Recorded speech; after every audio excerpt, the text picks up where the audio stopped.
This video is to accompany the Hinkle textbook that is Word 2010. This is Lesson 1, Creating and Editing a Document.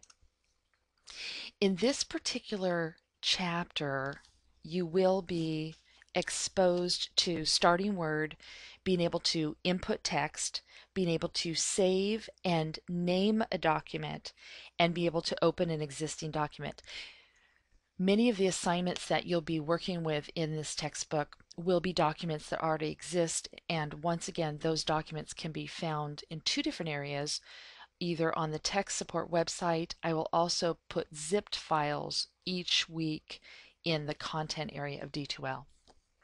Additional objectives: moving within a document, selecting text, printing a document, closing a document, and exiting Word.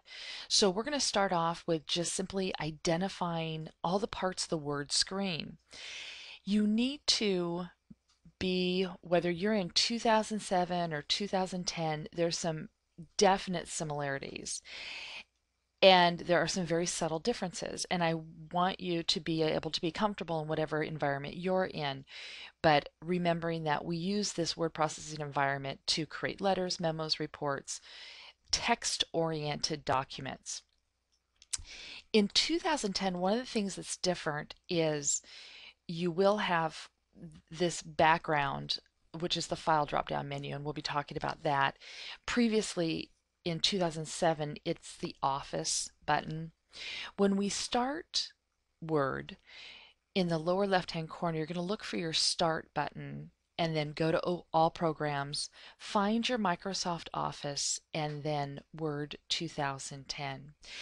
If you don't have Word 2010 or even Word, you must have it for this course. And remember, you can also download it and have a trial copy. I believe it is a 30 or 60 day, and this is an 8-week course. So then you're going to select your Microsoft Word and continue with the process. So it'll look something like this. Here's my Office button. I'm going to go to my Office, and here's my Word 2000 screen. Ta-da. All right. Now, within the Word environment, and if you on your computer can have Word open as well, maybe kind of minimize this video, and you can pause this and re-record it or replay it at any time. I want to point out to you, notice in the upper left-hand corner here, we've got the quick access toolbar. We've got the file tab. This is the ribbon area, and you can only view one ribbon at a time, but my ribbon's reading from left to right: home, insert, page layout, reference. These are my rulers.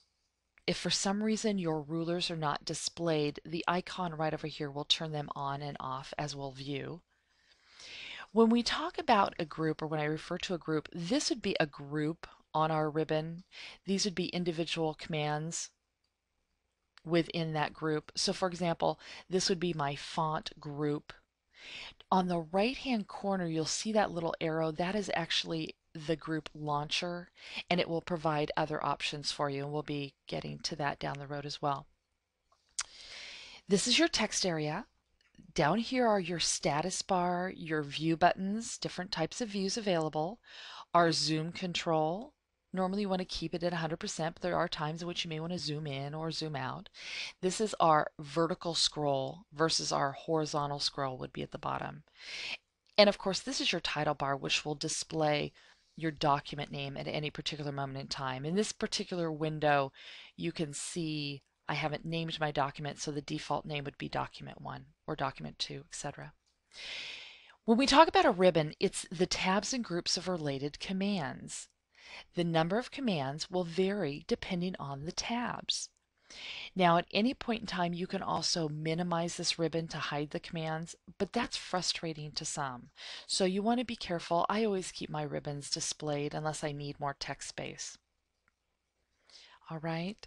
Whenever you point to a command, it'll always give you what we call a toe tag or a screen tip to tell you exactly what that command will do as well.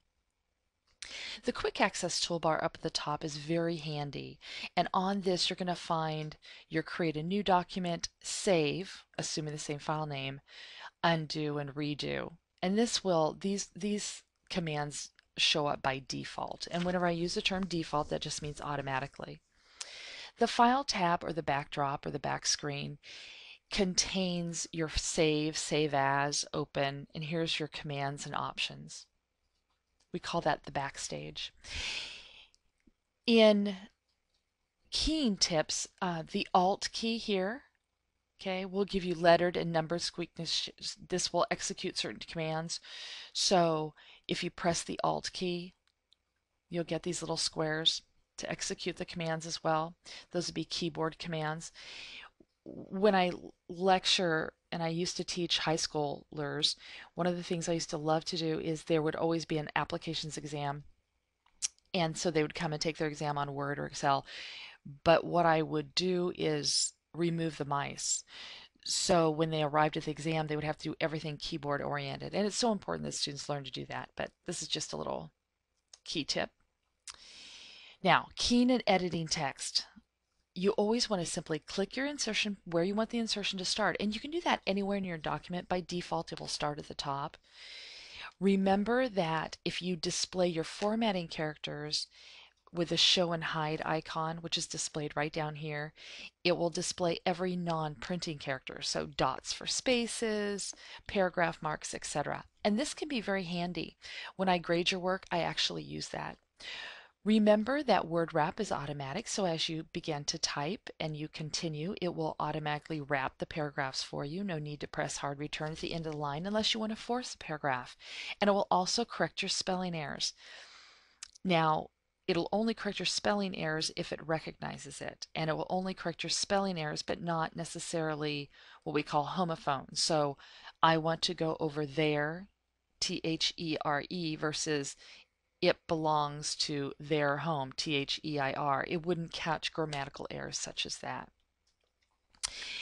Shapes and symbols, when you are editing a document, this refers to as the insertion point, which is the area that will be affected at the next keystroke. This, however, is the I-beam. So my cursor can be active at one point, but my I-beam could be a different place in the document. Wherever you begin to type is represented by the insertion point. This is my mouse indicator, and this is my paragraph mark. When you key text, so for example here I'm keying text, the insertion mark is going to show you where it's going to begin. So you can see that insertion mark there. By default, Word wraps text from the end of one line to the beginning of a line, recognizes spelling and grammatical errors, corrects common misspellings, but always nothing beats proofreading, and suggests completed words. You want to be careful with that as well because it will want to complete phrases, words for you, and it's not always the word that you wanted. There are shortcut menus that will appear, and this is a shortcut menu example with many toolbars. There's also proofing errors icon here. Mini icon, short tools. These tools will always relate to wherever you're at. You can right click at any time by getting a related menu as well. In text editing, delete text, we can press backspace, and that would delete the character to the left. Delete would delete the character to the right. There's control backspace and control delete.